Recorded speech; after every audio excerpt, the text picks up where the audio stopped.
MLA ఇవాళ కేటీఆర్ గారు ఈ ప్రాంతాన్ని నిర్లక్ష్యం చేసి ఇలా బంగారు తెలంగాణ అని చెప్పి ఇక్కడ ప్రజల బతుకులని కూడా ఇలా ఆగం చేసిండు. ఇవాళ ఈ ప్రాంతానికి పైన 10, 11, 12 ప్యాకేజీలో ఉంచి రంగనాయక సార్ కింద సిద్దిపేట ప్రజల యొక్క రైతుల యొక్క కష్టాలన్నీ కదతీర్చడానికి ప్రాజెక్టులోని పంట కాలువలన్నీ కూడా రెడీ అయిపోయినాయి.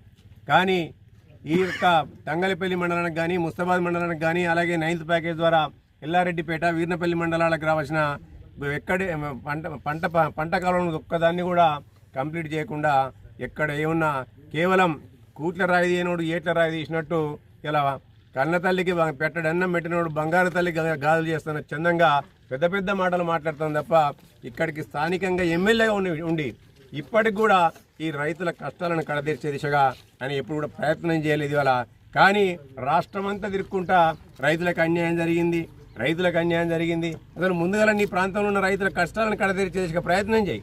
ఇలా అధికారం వస్తుంది పోతుంది కానీ ఇలా నువ్వు ఈ ప్రాంతానికి ప్రజాప్రతినిధివి. ఇలా ఉన్న ప్రభుత్వం